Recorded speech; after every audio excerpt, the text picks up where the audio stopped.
নমস্কার, doctor support বাংলার আজকের পডকাস্টে আপনাদের সকলকে স্বাগত। আশা করি আপনারা সকলেই সুস্থ আছেন, ভালো আছেন।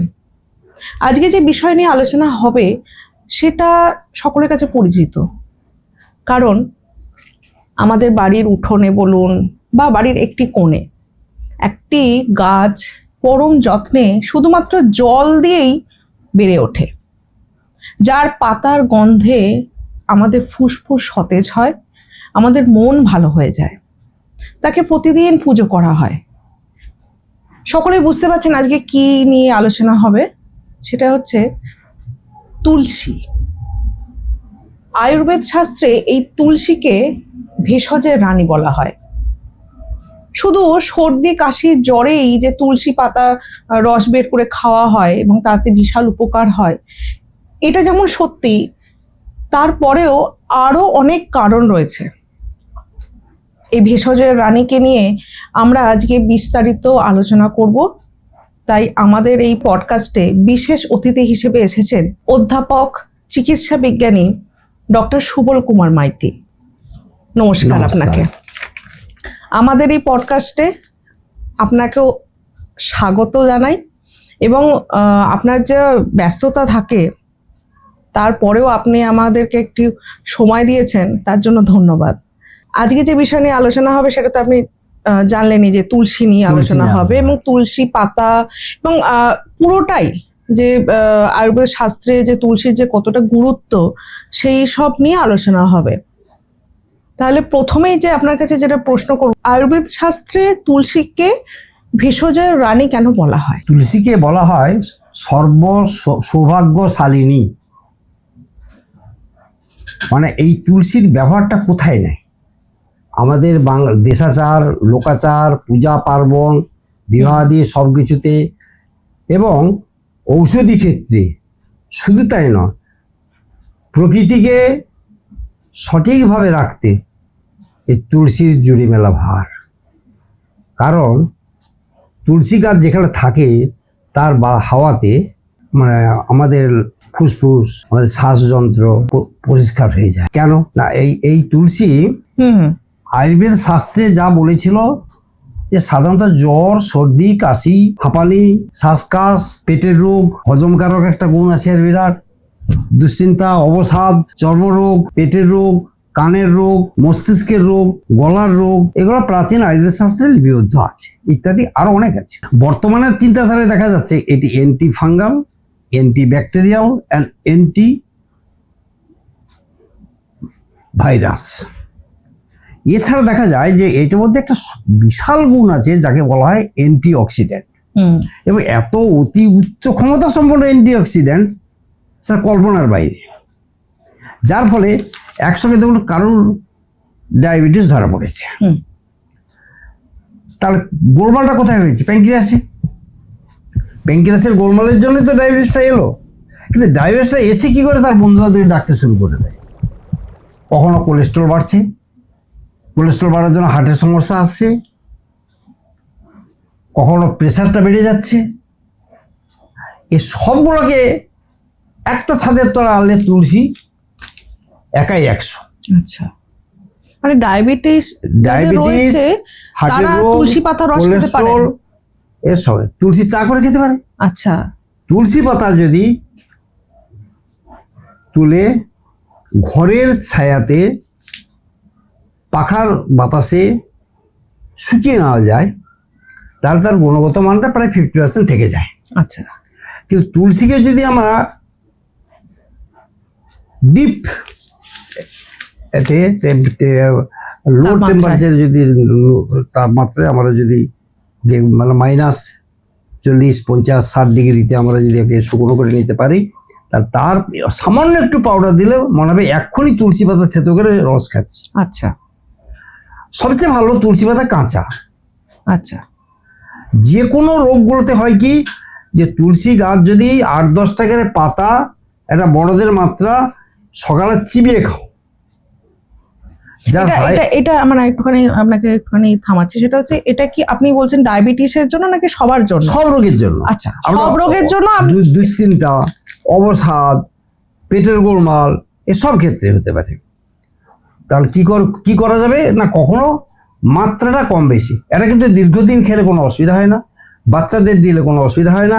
তবে একটা কথা, বাচ্চাদের মাত্রাটা বয়স্কদের চাইতে একটু কম হবে। না, আপনি যেটা বলছেন যে সকালবেলার এটা ওই সকালবেলা খালি পেটে ওদের বয়সের তো পরে আসছে, এবারে সকালবেলার খাবারটা আমরা সাধারণত সর্দি কাশি জ্বরে কি করি, তুলসী পাতাকে থেতো করে একটু রস বের করি, তার সঙ্গে আদাকে থেতো করে একটু রস বের করি, তাতে একটু যদি আদা না পাই তাহলে আদা শুঁট পাওয়া যায়, কিন্তু পাউডার কিনতে পাওয়া যায়, তার একটু পাউডার নিলাম আর রসটা বের করে নিলাম, তারপরে আমি তাতে একটু মধু দিলাম, সেটা আমরা খেতে পারি।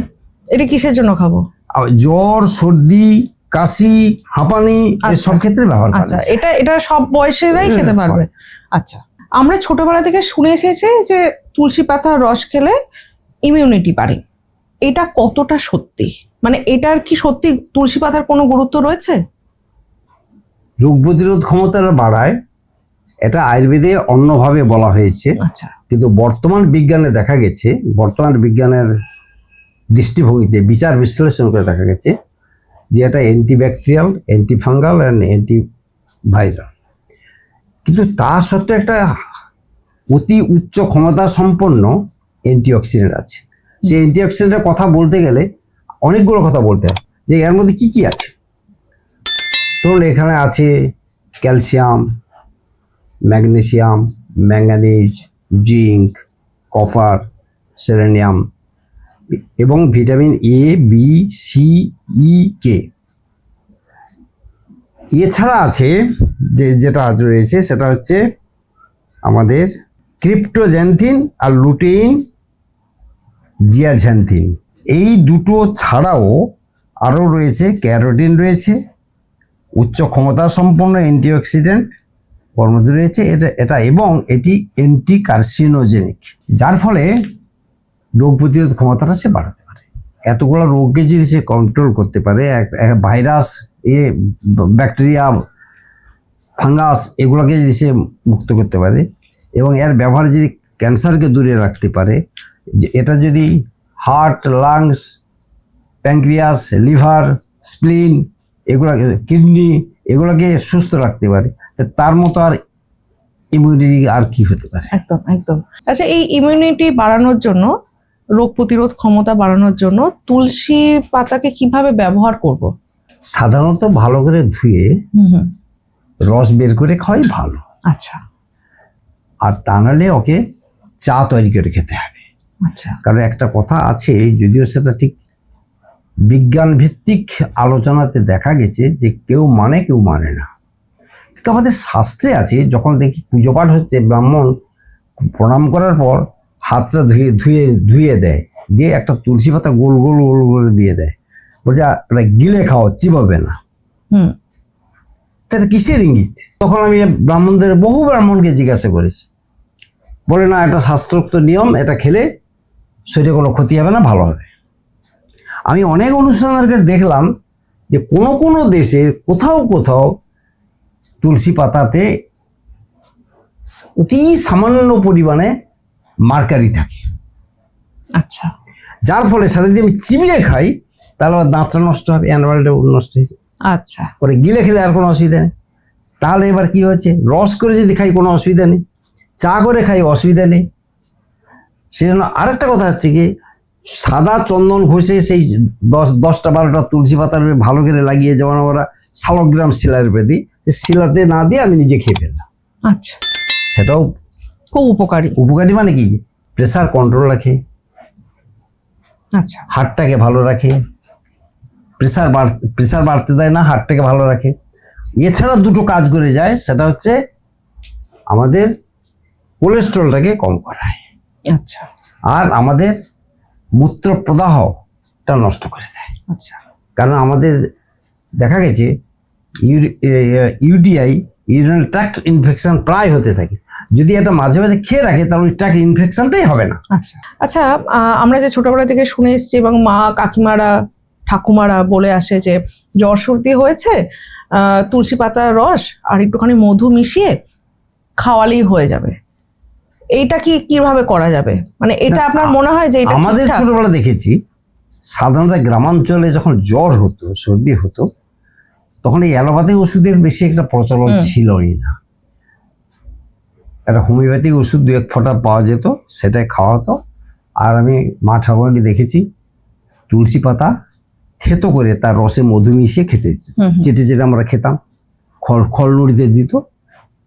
এছাড়া ওর সঙ্গে একটা ওষুধ মেশাতো, যেখানে দেখা যেত যে এ ভয়ঙ্কর ব্যাপার, আমার ইমিউনিটি পাওয়ারটা কমে যাচ্ছে, শুধু তুলসী পাতা হবে না, সেখানে মকরধ্বজ অতি সামান্য পরিমাণে দিয়ে মেরে খাওয়াতো। আচ্ছা, এই যে যেটা বললেন, এটা বাজারে পাওয়া যায়? হ্যাঁ, মকরধ্বজ, রসসিন্দুর হামেশা পাওয়া যায়। মকরধ্বজ ট্যাবলেট পাওয়া যায়। আচ্ছা, যে কোনো দোকানেই পাওয়া যাবে? যে কোনো দোকান মানে আয়ুর্বেদ ওষুধ। হ্যাঁ, আয়ুর্বেদ দোকানে। আর আরেকটা কথা কি, পরবর্তীকালে আমি দেখেছি আমার নিজের অভিজ্ঞতাতে, যে তুলসী পাতা রসের সঙ্গে একটু আদার রস মিশিয়ে অথবা আদা শুটের একটু গুঁড়ো মিশিয়ে, মরিচের একটু গুঁড়ো মিশিয়ে যখন দেওয়া হচ্ছে, তখন সে কার্যকর হচ্ছে বেশি।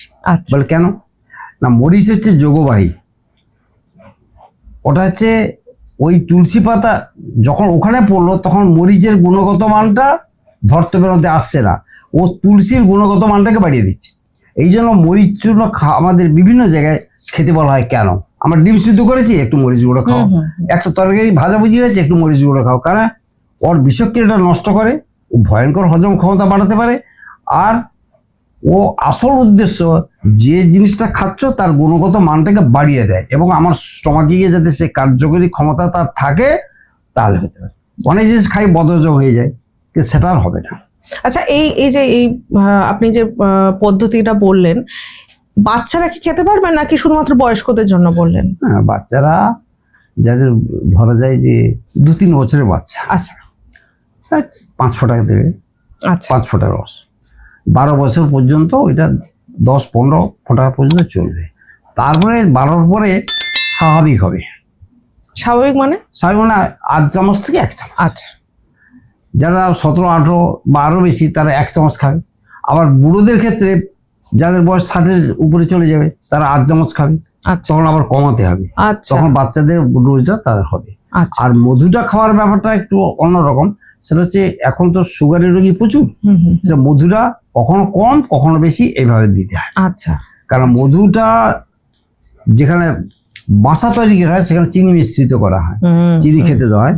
সেজন্য একেবারে অরিজিনাল যদি আমি দেখা যায় নিম, লিচু, জাম, বিভিন্ন আম, এই সময় যখন বকুল হয় সেখানে বাসাটা রেখে এলে সেখান থেকে যে মধু হয় সেটা খুবই ভালো মধু হয়। এই ক্ষেত্রে নিমের মধু আমরা ব্যবহার করতে পারি এবং সেটা পাওয়া যায়। আচ্ছা, আচ্ছা, এরপরে প্রশ্নে যাচ্ছি, সেটা হচ্ছে যে হাঁপানি বা ব্রঙ্কাইটিস বা শ্বাসতন্ত্রের কোনো যদি সমস্যা হয়, সেক্ষেত্রে তুলসী পাতার রসকে কিভাবে কাজে লাগাবো? সেক্ষেত্রে তুলসীর চা করে খাওয়াই ভালো। আচ্ছা, গরম গরম এ করবে।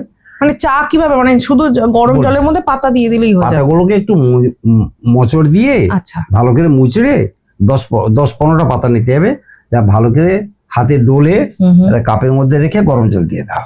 আচ্ছা, আর অথবা যদি শুকনো পাতা হয় তাহলে তাকে সেইভাবে করা যায়। এছাড়া এখন হচ্ছে তুলসী ড্রপ বলে পাওয়া যায়। আমরা তুলসী সাধারণত 5 রকমের, এছাড়া আরো 2-3 রকমের আছে। যেমন আমাদের তুলসী মানে সাদা তুলসী, কালো তুলসী, মানে কৃষ্ণ তুলসী যেটাকে বলে, কৃষ্ণ তুলসী এবং শ্বেত তুলসী, এই দুটোর গুণগত মান এক, সেজন্য ওটাকে বলা হয় তুলসী বা সুরসা। এছাড়া আছে একটা বাবুই তুলসী, যেটা আমরা সাধারণত জানি, একটা আছে রাম তুলসী, সেটা আমরা জানি। এছাড়া আরো 2-3 রকম 4 রকমের ওষুধ আছে যেগুলো আমরা রেয়ার দেখতে পাই। যেমন বন তুলসী, খুব কম, তার একটা সুন্দর গন্ধ আছে। আর একটা হচ্ছে কর্পূর তুলসী, আচ্ছা, তা সেটাও দেখেছি। আর একটা হচ্ছে বাবুই তুলসী। আমাদের দেশে বাবুই তুলসী, এমনি তুলসী 2 রকমের, আর বাবুই তুলসী হামেশা পাওয়া যায়। আচ্ছা, রাম তুলসীও পাওয়া যায়। হ্যাঁ, আর রাম তুলসীটা এই কফ কাশির মধ্যে সবচেয়ে ভালো। আচ্ছা, হ্যাঁ, হ্যাঁ, এটা আমি ছোটবেলায় শুনেছি। রাম তুলসী এমনি দেখেছি, দুপুরে ভাত খাওয়ার পর 4-5টা পাতা তুলে ভালো করে চিবিয়ে খেও, মুখ শুদ্ধিও হয়ে গেল, কফ কাশিও দূর হয়ে গেল। আচ্ছা, এটা আমার পরীক্ষিত। আচ্ছা, আমাদের বাড়িতে রাম তুলসী গাছ আছে অনেক, যে পারে পাতা তুলে নিয়ে যাচ্ছে, খাচ্ছে, ইত্যাদি। অথচ কালো তুলসী সাদা তুলসীর পাতা ততটা ব্যবহার হচ্ছে না, কিন্তু ওর মঞ্জুরিটা খুব কার্যকর। আচ্ছা, তুলসী পাতার সাথে সাথে মঞ্জুরিও খাওয়া যায়? হ্যাঁ, আচ্ছা। একটা মঞ্জুরি দিলে আর 10টা পাতা দিলে ওটাকে ভালো করে জলে ফুটিয়ে নিয়ে তাতে চায়ের পাতা একটু দিয়ে খেতে পারে। আচ্ছা আচ্ছা। সেটা যে তুলসী চা, মানে তুলসী, শুধু তুলসী না, তুলসীর সঙ্গে চা মিশিয়ে, পাতা চা একটু মিশিয়ে দিল, আচ্ছা, সেটা খুবই উপকারী এই মঞ্জুরিটা। আর তুলসী গাছে মঞ্জুরি খুব তাড়াতাড়ি হয়। হ্যাঁ, কাঁচা পাতা তুলসী একটা মঞ্জুরি দিলাম, দুজন খাবো, একটা মঞ্জুরি 2-3 ইঞ্চি হয়েছে বা একটু বড় হয়েছে, সেটা দিয়ে দিলাম। আচ্ছা, এই প্রসঙ্গে আমি একটুখানি দর্শকদেরও একটুখানি জানানো দরকার, বা আমারও একটুখানি জানার প্রশ্ন, সেটা হচ্ছে আপনি যখন আছেনই তখন হচ্ছে তুলসী পাতা মানে তুলসী গাছ, শুধুমাত্র তুলসী পাতাটাই যে গুরুত্বপূর্ণ তা নয়, মানে তুলসী গাছের মঞ্জুরি, ডাল, কাণ্ড, মূল এগুলো ব্যবহার হয় বিভিন্ন রোগে ব্যবহার। হ্যাঁ, এটা রোগ ভেদে ব্যবহার করা হয়। তুলসীর শিকড়, আবার কেউ বলে তুলসীর শিকড়, কেউ বলছে না কৃষ্ণ তুলসীর শিকড়, আচ্ছা, ব্যবহার হয়। আর তুলসী যে নরম ডালগুলো, সেগুলো তো ওই চায়ের মতো করে খেলেই চলবে। আবার তুলসী যখন আমরা এক্সট্রাক্ট করি তখন গাছ পাতা সব দিয়ে দাও। আচ্ছা আচ্ছা। কিন্তু এর একটা নিয়ম আছে, সেটা হচ্ছে ওর গুণগত মান, ওর মধ্যে যে ভলাটাইল অয়েলটা আছে সেটা যাতে উড়ে না যায়, সেই জন্য আমরা সাধারণত খুব সাবধানে ওকে ব্যবহার করতে হয়। আচ্ছা আচ্ছা। এর থেকে আমাদের মনে হয় তুলসী পাতাটা ঘরোয়া হিসেবে অনেক সেফ, অনেকটা সেফ। কেননা কাঁচা তুলসী পাতা নিলাম, করলাম, যখন তাকে অন্য প্রসেসে যাচ্ছি তখন তার কিছু কিছু গুণ নষ্ট হবে, কেন ভলাটাইল অয়েলটা চলে যাবে। এই প্রসঙ্গে আমি আরেকটা কথা আপনার কাছ থেকে জানতে চাই, সেটা হচ্ছে যে তুলসীর গাছের ছাল বা শিকড় এইগুলোর সাথে সাথে কি মানে মানুষের স্কিনের বিভিন্ন অ্যালার্জি বা বিভিন্ন ত্বকের যে সমস্যাগুলো থাকে সেগুলো মিটে যায় কি? আমরা দেখেছি তুলসী পাতা এবং এর চা, তুলসীর মঞ্জুরি, এর পাতা খেলে অনেকটা অ্যালার্জিকে দূর করতে পারে। কিন্তু আমরা স্রেফ তুলসী পাতা খেলেও কাজ হবে। আচ্ছা, মানে সেটা কাঁচা কাঁচা। আচ্ছা। এবং কাঁচা, এই একটু আগে বললাম যে কাঁচাটাকে পাতাটা না চিবিয়ে ওটা সাধারণত একটু থেতো করে রস বের করলে সবচেয়ে ভালো। আর যখন তুলসী পাতায় আমার চন্দন লাগিয়ে দিচ্ছি তো টুকটুক করে মুখে দেবে, আর আস্তে আস্তে একটু জিভ নাড়লো, চলে গেল পেটে, আস্ত পাতাটা আর চন্দনটাই চলে গেল। ওকে হজম করবে আমার স্টমাক। কারণ তুলসী পাতাটা চিবিয়ে খেলে অনেক সময় দাঁতের ক্ষতি হতে পারে, এটা যেটা আপনি বললেন। এখন হয়েছে কি, এখন তুলসী ড্রপ কিনতে পাওয়া যাচ্ছে, যেটা 5টা তুলসী আছে। ও আচ্ছা, 5টা তুলসীর রস নিয়ে ওটাকে ড্রপ তৈরি করছে। এই দুটো কৃষ্ণ তুলসী, শ্বেত তুলসী তো আছেই, এছাড়া বন তুলসী, বাবি তুলসী, রাম তুলসী, কর্পূর তুলসী, সবগুলোকে এক্সট্রাক্ট করে তার ড্রপ তৈরি করা হয়েছে। আচ্ছা, এই ড্রপের সঙ্গে তুলসীর নিজস্ব ড্রপটা হয় কি আমরা খুব সহজে ব্যবহার করতে পারি। আচ্ছা, 5 ফোঁটা থেকে 10 ফোঁটা। কিন্তু তুলসীর স্পেশাল কিছু আছে, যেমন তুলসীর সঙ্গে লবঙ্গের তেল মিশিয়ে দেওয়া আছে বা অন্য কিছু ওষুধ মেশানো আছে, তখন সেটা খুব সাবধানে ব্যবহার করতে হয়। এছাড়া আমরা স্কিনে কিভাবে ব্যবহার করতে পারি না, কোথায় একটু চুলকানি হয়েছে, ফুসকুড়ি হয়েছে, তাহলে আমরা ওই কাঁচা তুলসী পাতা রসকে লাগাতে পারি। আর তা নাহলে যে বললাম যে তুলসীর ড্রপ কিনতে পাওয়া যাচ্ছে, সেটাও লাগাতে পারি, তাতেই চলে যায়। আচ্ছা। আর সাধারণত চামড়াটাকে ভালো রাখতে হলে তুলসীর রস আবার গায়ে লাগাতেও পারি। আচ্ছা। আবার কোনো কোনো ক্ষেত্রে তুলসীর ড্রপটাও লাগাতে পারি, সেটা অবস্থা ভেজে দেখা হয়। আর অ্যালার্জিকে নাশ করতে হলে তুলসীর পাতাটা খেতে হয়, মানে তার রসটা খেতেই হয়। আচ্ছা, ওটা রস বের করে খেতে হবে। আচ্ছা আচ্ছা। আচ্ছা, এই যে অ্যালার্জির কথা বললেন আপনি, কোন কোন অ্যালার্জি হলে তুলসী পাতা? অ্যালার্জি এমন একটা জিনিস, কেন হবে, কিভাবে হবে আমরা কেউ জানি না। চিকিৎসা বিজ্ঞান একেবারে সেখানে অন্ধকারে আছে। কারোর দেখা গেছে একটা বেড়াল তার বিছানায় এসে শুয়ে পড়ে, তখন তার অ্যালার্জি হয়। একটা ঘটনা এরকম আছে, আমেরিকান হেলথ গাইডে আমরা পড়েছি। সেটা হচ্ছে এক ভদ্রমহিলা, তার ভয়ঙ্কর কাশি হাঁপানি হয়, তাকে নিয়ে আসা গেল নার্সিংহোমে, ভর্তি করা হলো। 2 দিন পরে সে ভালো হয়ে যেতে তার স্বামী বললো আপনি নিয়ে যান। সে একটা তার সেখানে বাড়ির পোশাক নিয়ে এসে যেই কোটটা পরিয়ে দিয়েছে, গাড়িতে উঠতে না উঠতে তার হ্যাচ্চো করতে লাগলো। তখন দেখা গেলো যে আবার আপনি আসুন, ওই কোটটা খুলে দিন। তারপরে সে কোটটা অনেক করে দেখা গেলো যে কোটটার এক জায়গায় কয়েকটা বেড়ালের চুল আছে। আচ্ছা, তা কোনো খাদ্য খেলে আমরা এখন পরীক্ষায় জানতে পারি, কিন্তু আমার কাছে খাদ্য, ঔষধ, বাতাস, কসমেটিক্স, এত বহু জিনিস আছে, তো কোনটাতে হবে সেটা বলা বড় মুশকিল। তাহলে সেই কারণটা আগে জানতে হবে। আচ্ছা, যা ধরুন আমার লিপস্টিক ব্যবহার করতে গিয়ে ঠোঁটে গোলমাল হয়েছে, তাহলে তুলসীর রসটা আমি ঠোঁটে লাগাবো। একটা উদাহরণ দিলাম। আমার নেল পালিশের গোড়ায় নখের কোণে একটা ঘা হয়ে গেল, আমি সেখানে লাগাবো। অনেক সময় তো ব্রণ হয় বা না, ব্রণটার কোনো অ্যালার্জি না। আচ্ছা আচ্ছা, হ্যাঁ, ওটা ওই জন্য বলা হয় একনি ভালগারিস বয়ব্রণ, মানে বয়স হলে 12-13 বছর বয়স হয়ে গেলে তখন ও আসে। কারণ মুখের ওইখানটা যত দূষিত পদার্থ ওগুলো বের করে, সেই বের করে আমাদের কাছে আসার এক নাম ওই ব্রণ। কেন ওটা কয়েকদিন থাকে, ওটা ভাতের মতো একটা পদার্থ থাকে, কিন্তু আমরা খুঁটে খুঁটে মুখটা কালো করে দিই। সেই যে কালো হয়ে গেল, সেখানে তুলসী পাতা রস আর সাদা চন্দন ঘষে লাগালে ওই কালো দাগটা উঠে যাবে। এই যে ব্রণর কথা বললেন, এর পাশাপাশি আর কি কি ত্বকের সমস্যা থাকলে তুলসীর রস ব্যবহার করা যায়? সাধারণত ত্বকের সমস্যায় এক্সটার্নাল ইউজ হিসেবে বেশিটাই ব্যবহার হয়। তো তুলসীর রস সরাসরি লাগাতে গেলে তখন দাঁত একজিমাতে করা হয় কি, আশু উপকারের জন্য তুলসী পাতার সঙ্গে একটু নুন মিশিয়ে ভালো করে ডোলে রস বের করে সেই রসটা লাগাতে হয়। আচ্ছা, কিন্তু অনেক নানা ধরো ছুলি দিয়েও কাজ করে, ওই নুন দিয়ে ওটাকে ভালো করে ডোলে রস বের করে ছুলিতে কয়েকদিন লাগাতে হয়, ছুলিটা চলে যায়। ওটা আপার সারফেসে হয়তো তাড়াতাড়ি চলে যায়। আচ্ছা, কিন্তু সেটি হলে কি হবে? হবে না। তো এইরকম আরো অনেক রোগী, ধরুন একজিমা যখন প্রাথমিকভাবে হয়, বিশেষ করে দাদে আর উপকারটা বেশি, প্রাথমিকভাবে হয় তখন কাজ করে। কিন্তু এখনকার যে চর্মরোগগুলো আসছে সেগুলো আমাদের বায়ু দূষণ থেকে বেশিটা আসছে, আর এছাড়া আমাদের নানাবিধ কসমেটিক্স থেকে আসছে। তাকে রদ করার মতো ক্ষমতা তুলসী হঠাৎ করে আসে না, তবে তুলসীর ড্রপ দিয়ে আমি দেখেছি অনেক কিছু ঠিক হয়। এই যে বললেন যে ত্বকের সমস্যাগুলো নিয়ে, আমার নিজের একটা প্রশ্ন, সেটা হচ্ছে যে প্রতিদিন যদি আমি তুলসীর পাতার রস ব্যবহার করি, তাহলে কি ত্বক ভীষণ উজ্জ্বল হবে বা ত্বকের কোনো কিছু হেরফের হবে? আমার যতক্ষণ রোগটা থাকবে ততক্ষণই লাগাবো। আচ্ছা, যখন সে চলে গেল আর লাগাবার দরকার। আচ্ছা আচ্ছা, আর লাগা নাই। আমরা সাধারণত ওই তুলসী ড্রপ রাত্রে শোয়ার সময় 2-3 ফোঁটা করে নিয়ে আমরা যদি স্রেফ দাঁতে লাগিয়ে নিই, আচ্ছা, তাহলে ওই দাঁত থেকে জিভ থেকে গলাতে চলে যাবে, তাহলে ফ্রেশ থাকবে। সাপোজ আপনি নাকে কোনো সমস্যা পড়েছে, 1 ফোঁটা 2 ফোঁটা একটু আঙুলে নিয়ে নাকটা নসির মধ্যে টেনে নিন, তাতে আবার ভালো থাকবে।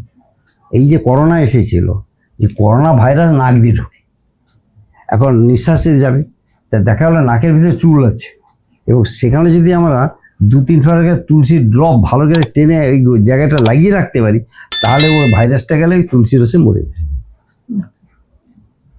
এইটা প্রথম যখন হয়েছিল, করোনার সময় আসছে, খুব সময় ভারতবর্ষে তখন 60টা না 70টা অ্যাটাক হয়েছে। তখন একদিন অল ইন্ডিয়া রেডিওতে বলতে গিয়ে আমি বলেছিলাম, তোমরা সবাই কিন্তু বাড়ি থেকে বেরোলে না, তুলসীর ড্রপ নস্যি নিয়ে বেরোবে। তো অ্যালার্জি জনিত যে শ্বাসকষ্টটা হয়, বা অ্যাজমার কথা আমি বলছি, এই অ্যাজমা যাদের রয়েছে তাদের জন্য আপনি রোজকারকার জীবনে তুলসীকে কিভাবে গুরুত্ব দিয়ে কথা বলবেন? যখন ওটা ভয়ঙ্কর রোগ হিসেবে দেখা দেয়, সেটা অ্যালার্জিটিক হোক বা এমনি হোক, সাধারণত রোগটা আসে সর্দি কোল্ড। তো সে কমন কোল্ডটা সবসময় একটা ভুগছে একটা ছেলে, নাকে সর্দি লেগে আছে। যেগুলো শিশু হাঁপানি হয় সেসব ক্ষেত্রে দেখা যায় যে তুলসী পাতার রসের সঙ্গে আরো 2-1টা গাছের রস ব্যবহার করা যায়। তার মধ্যে যেমন আছে ব্রাহ্মী শাকের রস গরম করে মধু দিয়ে খেলে, আর তার সঙ্গে যে তুলসী যোগ করা যায়, তাহলে দেখা যায় সেখানে প্রচণ্ড কাজ করে। হুপিং কাশি, ঘুরঘুরে কাশি, যারা লাংসে কফ জমে গেছে সেগুলো বের করে দিতে পারে। সেক্ষেত্রে আমাদের বাসক পাতা ব্যবহার করা হয় তুলসী রসের সঙ্গে। তো তুলসী আমরা সাধারণত কি করে খাবো না, আমরা তুলসী পাতা রস মধু হুম। একটু মরিচের গুঁড়ো দিতে পারি, তাকে চেটে চেটে চেটে চেটে খাওয়া আচ্ছা। আর গার্গেল করা। হুম। তুলসী গাছ পাতা সব সেদ্ধ করে সেই জলে একটু নুন মিশিয়ে ভালো করে গার্গেল করতে হয়। গার্গেল করলে আমাদের টনসিলাইটিস থেকে আরম্ভ করে গোটা ফুসফুস থেকে। আবার তুলসী পাতা সেদ্ধ করে তার যে ভলাটেলটা উঠবে উপরের দিকে, সেখানে আমরা হাঁ করে ভেপা নিতে পারি, হুম হুম হুম হুম। সেটাও নিতে পারি। আচ্ছা, এই যে তুলসী নিয়ে এত কথা বললেন, হজম শক্তি বা যাদের পেটের সমস্যা রয়েছে তাদের জন্য কি বলবেন? হজম শক্তি বাড়াতে সাহায্য করে, কিন্তু হজম শক্তি সংক্রান্ত যেসব রোগগুলো আসে তাকে সরাসরি তুলসী ব্যবহার করলে ততটা কাজ হবে না, তার সঙ্গে আরো অন্য জিনিস মেশাতে হয়। কারণ তুলসীর রস দিয়ে আমাদের আয়ুর্বেদ ওষুধ, প্রচুর ওষুধ তৈরি করা হয়, যেটা দিয়ে আমরা সরাসরি নয়, 3-4 রকমের গাছপালা তাদের তুলসীর রস দিয়ে মেখে ট্যাবলেট করা হলো, সেই রকম। কিন্তু তুলসী যদি আমরা খেয়ে থাকি তাহলে হজম ক্ষমতার কোনো বিঘ্ন ঘটবে না। যদি কিছুটা সামান্য বিঘ্ন ঘটে তাহলে আমার যে তুলসীর ড্রপ পাওয়া যায়, সে 5 থেকে 10 ফোঁটা পর্যন্ত আমরা বারবার করে খেতে পারি। যেমন একটু পাতলা পায়খানা হয়েছে, তা আমি তুলসী পাতার রস বের করে খাবার চাইতে তুলসীর ড্রপটা হলে ভালো হয়। আধ কাপ জলে, ঠান্ডা জলে 5 ফোঁটা মিশিয়ে সারাদিনে 3-4 বার খেতে পারি। আচ্ছা। সেটা কমে যেতে পারে, কিন্তু ঠান্ডা করে, ঠান্ডা জলেই তো। আচ্ছা আচ্ছা। ঠান্ডা জলেই খাবে। এছাড়া তুলসী ড্রপ তো আমাদের মুখমণ্ডলটাকে ঠিক রাখে, যে যার ফলে হয় কি, আমাদের যত রকমের এই জিভে, গলার কাছে, এখানে ওখানে যাবতীয় ময়লা থাকে, টক্সিক জাতীয় জিনিস থাকে, সেটা আমি যদি 3-4 ফোঁটা দাঁতের গোড়ে লাগিয়ে সেটা আবার জিভে লাগলো, সেটা আস্তে আস্তে করে গলা দিয়ে নেমে গেল, তার ওই অংশের যত টক্সিক পদার্থ বা দূষিত পদার্থগুলো স্টোমাকে চলে গেল, সেটা পায়খানার সঙ্গে বেরিয়ে গেল। আচ্ছা। সেটা ভালো থাকে, হজম ক্ষমতার উন্নতি ঘটায়। আচ্ছা আচ্ছা, এই যে হজম শক্তির কথাটা বললেন, মনে করুন ডায়রিয়া হয়েছে বা আইবিএস হয়েছে বা অনেক দিন ধরে এরকম সমস্যায় ভুগছেন, তাদের জন্য কি তুলসী কোনো এর লাগবে? আইবিএস একটা দীর্ঘদিনের পেটের গোলমালের সমস্যা থেকে একটা কোষ্ঠবদ্ধতা আছে, কখনো ভালো হয় কখনো মন্দ হয়, তারা রেগুলার ওই তুলসীর ড্রপটা খেয়ে যেতে হয়। আচ্ছা। সকালে 5 ফোঁটা, বিকালে 5 ফোঁটা, আস্তে আস্তে করে তার কাজ হয়। আর যদি দেখা যায় যে ডায়রিয়া অনেক রকমের আছে, সামান্য একটু ডায়রিয়া, পুচপুচ করে পায়খানা হচ্ছে, আবার একটা ডায়রিয়া কি না, সে জলের মতো পায়খানা করছে।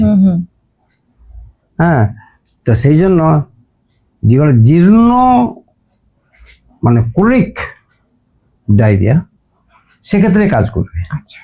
যে ক্ষেত্রে দেখা যাচ্ছে যে এই মুহূর্তে যেখানে স্যালাইন দেওয়ার মতো অবস্থা হয়ে গেছে, সেক্ষেত্রে দিলে আর কি করে কাজ হবে। আচ্ছা। অতিরিক্ত পরিমাণে যদি তুলসী পাতা খাওয়া হয়, মানে হচ্ছে দীর্ঘদিন ধরে যদি আমি তুলসী পাতা খাই, তার কি কোনো নেগেটিভ প্রভাব পড়বে?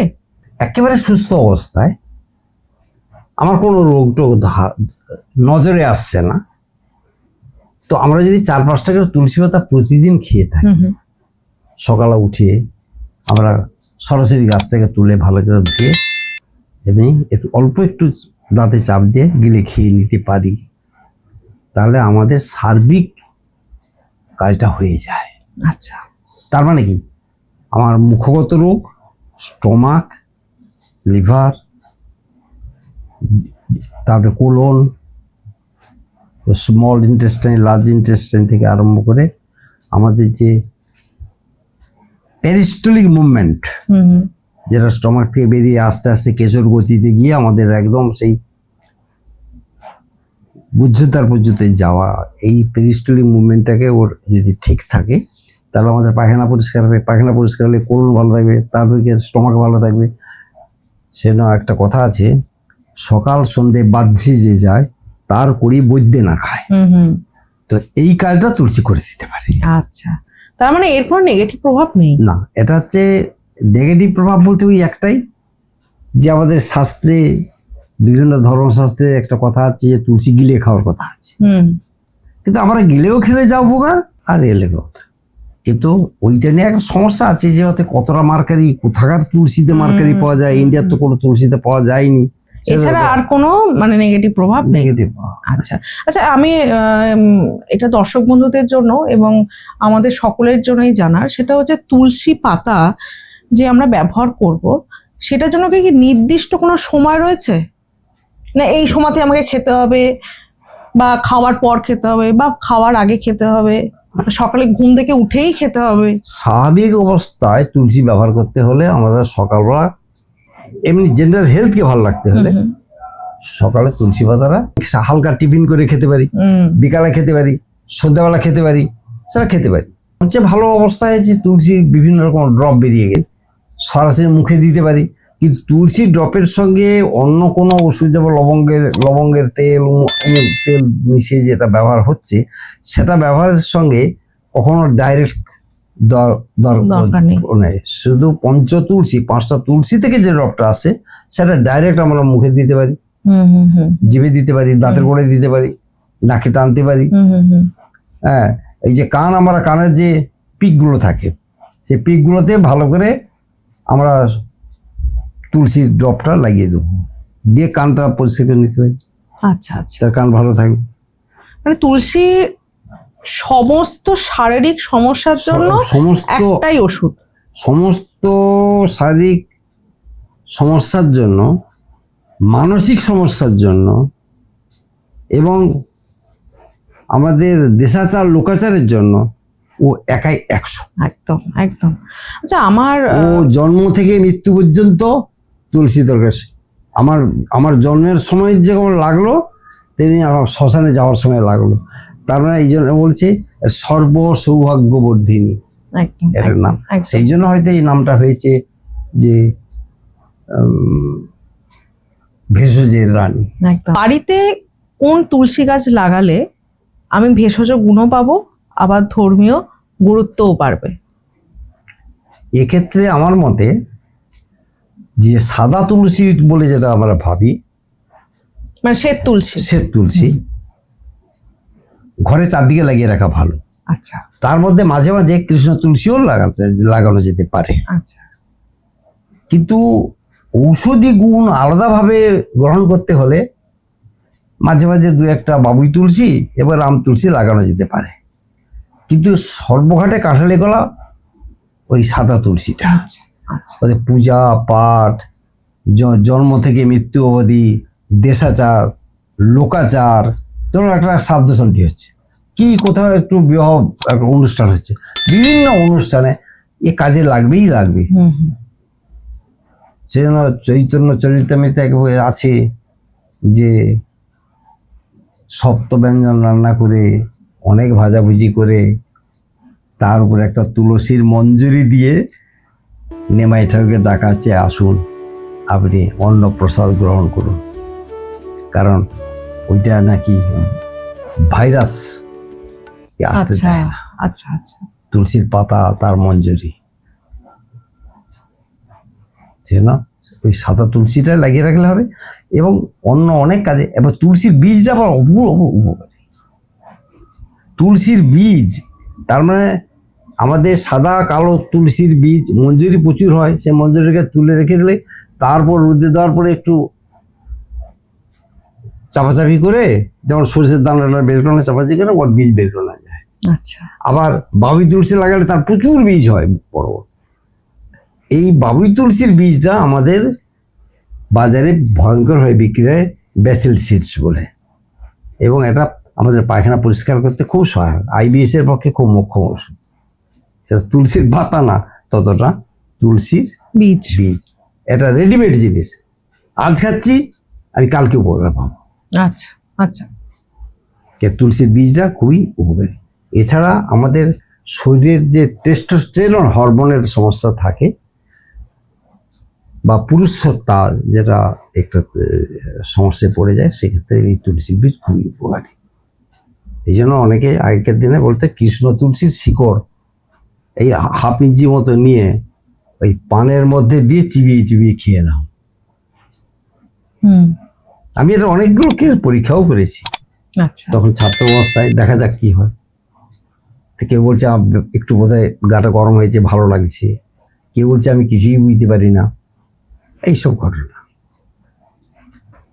আর এই আরেকটা জিনিস, এটা যে কোনো মাটিতে প্রায় হয়ে যায়, একেবারে অসম্ভব লোনা মাটিতে সমস্যা, নাহলে সব রকম, সে এঁটেল মাটি, দোআঁশ মাটি, কাঁকুড়ে মাটি, তুলসী গাছ হবেই হবে।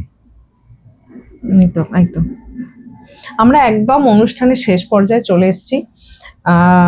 ডাক্তারবাবুকে বলবো যে সাধারণ মানুষ, মানে আমার দর্শক বন্ধুদেরকে একদম ছোট করে 2-3 লাইনে একটি বার্তা দেবেন। আমার তরফ থেকে দর্শকবৃন্দদের কাছে একটা অনুরোধ, তারা যেন প্রত্যেকেই, তিনি ফ্ল্যাট বাড়িতে থাকুন, নিজের বাড়িতে থাকুন, আবার ঝুপড়িতে থাকুন, তিনি একটা গাছ লাগিয়ে রাখতে পারেন। কিভাবে? কেউ টবে লাগিয়ে ব্যালকনিতে রেখে দিল, আর ওতে সামান্য একটু জল দিলে কাজ হলো, বেশি সারেরও প্রয়োজন হয় না।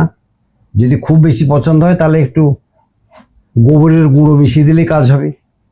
এ সার ও সার কিছুই দেওয়া যায় না, তবে রোদ যেন লাগে সেটা দেখতে হবে, নাহলে হয়তো পাতাটাতেই যে অ্যান্টি ফাঙ্গাল, সেই পাতাটাতেই ফাঙ্গাস ধরে যেতে পারে। আর প্রত্যেকদিন যদি বাচ্চাদেরকে 1-2 করে পাতা চিবিয়ে খেতে দেওয়া হয় সকালবেলায় উঠে, একটা নিয়মিত হয়ে গেল যে তুই খা, তাহলে এই বাচ্চাদের আর এই কফ কাশি আসবে না। 3-4 বছরের বাচ্চাকে 1-2 পাতা দিলে সে চিবিয়ে খাবেই খাবে। আর সেটা বাড়িতে থাকলে, জানলার ধারে থাকলে সেটা সবচেয়ে গ্রহণযোগ্য হবে। অর্থাৎ প্রতিটি বাড়িতে, সে যে ধর্মেরই লোক হোক, প্রতিটা বাড়িতেই যদি ওটা রাখে, ঔষধি গুণ হিসেবে এটা ব্যবহার। ধর্মীয় আচার আচরণ বিভিন্ন লোকের বিভিন্ন হতে পারে, কিন্তু ঔষধি গুণ সকলের জন্য সমান। ইউনানি চিকিৎসায় এর ব্যাপক ব্যবহার দেখা যাচ্ছে, তবে সেখানে বাবুই তুলসী আর রাম তুলসীটাই বেশি ব্যবহার হয়। আচ্ছা, হ্যাঁ, আজকের এই অনুষ্ঠানটি, মানে আজকের এই পডকাস্টটি এই পর্যন্তই। আজকে তুলসী পাতা তো বটেই, তুলসী গাছের বিভিন্ন অংশ, মানে মঞ্জুরি গাছের কাণ্ড, শিকড়, বিভিন্ন অংশগুলি থেকে যে কিভাবে শারীরিক সমস্যা থেকে আমরা মুক্তি পেতে পারি, তার অজানা প্রচুর তথ্য আমরা পেলাম। এই তথ্য সমৃদ্ধ পডকাস্টটি যদি আপনাদের ভালো লাগে, অবশ্যই শেয়ার করবেন, ভালো লাগলে কমেন্ট করবেন, প্রশ্ন করবেন, আর অবশ্যই ডক্টর সাপোর্ট বাংলাকে সাপোর্ট করবেন, সাবস্ক্রাইব করবেন। আজকে এই পর্যন্তই। পরবর্তী আরও একটি গুরুত্বপূর্ণ বিষয় নিয়ে আলোচনা হবে। ততক্ষণ পর্যন্ত আপনারা সুস্থ থাকুন, ভালো থাকুন, আর দেখতে থাকুন ডক্টর সাপোর্ট বাংলা। নমস্কার। নমস্কার।